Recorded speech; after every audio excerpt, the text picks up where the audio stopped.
Some nights you don't miss the person. You miss the version of yourself that felt safe when they were there.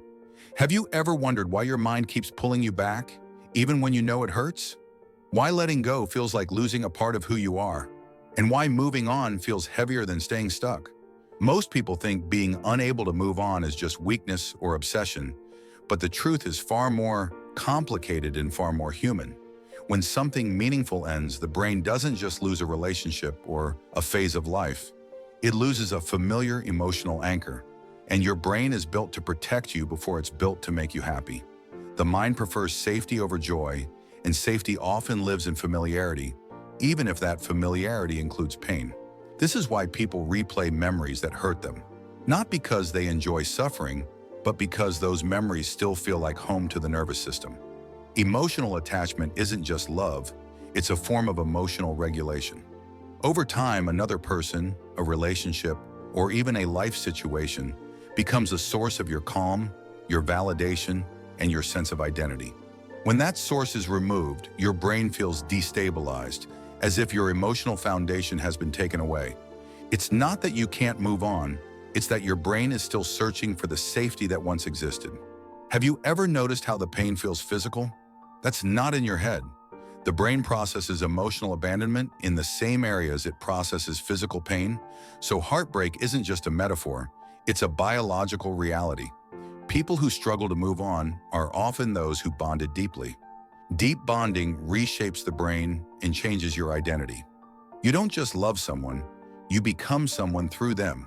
So when the bond breaks, the question isn't only, why did this happen? But who am I now? And the brain resists that question because identity loss feels like danger. Memory then becomes the trap. Your brain does not remember the past accurately, it remembers it emotionally.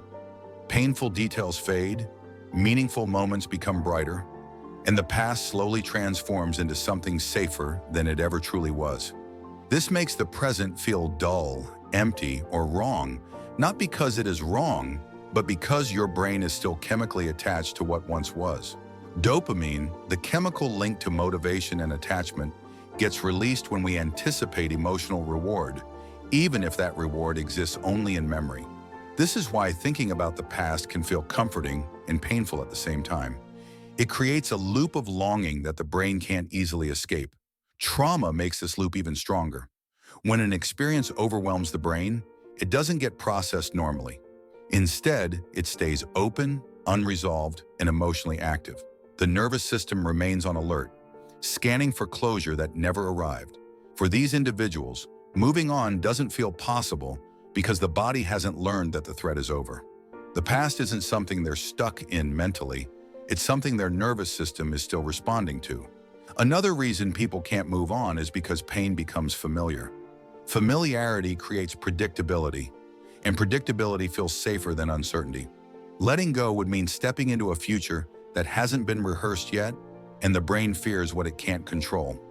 Ask yourself this: do you stay stuck because you want to, or because your brain is terrified of the unknown? Many people also carry guilt, believing they should have done something differently. Guilt keeps the mind looping because it creates the illusion that suffering long enough might change the outcome. In truth, guilt is often the brain's way of avoiding helplessness. It feels easier to blame yourself than to accept that some losses were unavoidable. There is also a quiet fear that moving on means what you felt didn't matter. For emotionally deep people, healing can feel like erasing proof of love, meaning, or depth. Society reinforces this by romanticizing pain and longing, teaching us that holding on equals loyalty and letting go equals emotional coldness. But psychologically, holding on is not strength. It is unresolved attachment mixed with fear of self-loss. People who struggle to move on are often emotionally intense, deeply sensitive, and neurologically wired to bond strongly. Their problem is not weakness, it is that their nervous system learns safety in the wrong place. And this is the hidden truth. Moving on doesn't mean forgetting. It means integrating. It means letting the memory stay without letting it control your life. It means grieving not just what ended, but the future you imagined that will never exist. That grief is often heavier than the loss itself, and until that imagined future is mourned, the brain keeps searching for closure that will never come. But there is more to this story because the mind also loves stories. And the story you tell yourself after a breakup or loss can trap you deeper than the loss itself. Have you ever caught yourself repeating phrases like, "I'll never find someone like them," or "I'm ruined now"? Those aren't just thoughts. They're narratives your brain uses to make meaning out of chaos.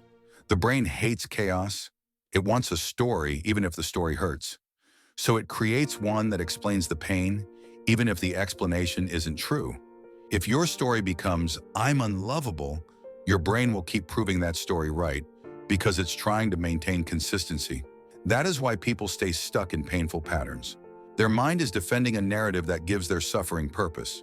You might think you're holding on to a person, but often you're holding on to the story you built around them, and that story becomes your identity. Another factor is attachment style, which is formed early in life. If you grew up in an environment where emotional support was inconsistent, your brain learned that love is unpredictable and safety is temporary. In adulthood, that creates a powerful fear of abandonment. When a relationship ends, the brain interprets it as confirmation of what it already believed. Love doesn't last, and you can't trust stability. So the brain clings harder because it's trying to protect you from the pain it expects. This is why some people struggle to move on, even from relationships that were unhealthy or toxic. The mind is not choosing the person, it is choosing the familiar emotional pattern, because familiar feels safer than unknown. There is also the issue of emotional dependency. When someone becomes the primary source of your happiness, your brain begins to rely on them for mood regulation. Without them, your emotional state becomes unstable. This creates a sense of emptiness that feels unbearable. So the brain tries to fill the void by looping back to the past. It's not that you can't move on, it's that your brain hasn't been trained to regulate your emotions alone. Healing requires building emotional self-sufficiency, which is why many people feel lost after a breakup. They were not just losing a person, they were losing a system of emotional support. The good news is that moving on is possible, but it requires understanding the brain's mechanisms instead of blaming yourself. The first step is to accept that your brain is trying to protect you, even if it's doing it in a harmful way. Your nervous system learned a coping strategy that once worked, and it's still trying to use it, even though the situation has changed. The second step is to acknowledge the grief you are avoiding. Grief is not a sign of weakness, it's a sign that you care deeply.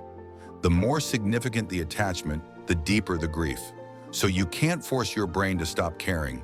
You must allow it to feel the loss fully without trying to escape it through rumination or distraction. This is why people who try to move on fast often fail. They're not healing, they're suppressing. Suppression only delays the pain, and it usually returns stronger. The third step is to rewrite the story. If your mind is telling you, "I'm unlovable," challenge it with evidence. Remind yourself that one ending does not define your entire life. You can't control what happened, but you can control what you believe about yourself afterward. Your brain wants a story, so give it a new one. A story where you survive, grow, and become stronger. Finally, create new emotional anchors. The brain will always seek familiarity, so give it new familiarity. Build new routines, new relationships, new experiences. Not to replace the past, but to expand your world beyond it. Moving on doesn't mean erasing what happened, it means making room for new meaning. And the truth is, you may never fully forget, but you can reach a point where the past no longer controls your present. When your nervous system learns that safety does not depend on holding on, the grip loosens. The memories remain, but they no longer rule your emotions. And if you're someone who still can't let go, it doesn't mean you're broken. It means a part of you is still trying to protect the version of yourself that felt safe. The question is not whether you're strong enough to move on, but whether you're ready to accept that your past will always be a part of you, but it no longer has to be your home.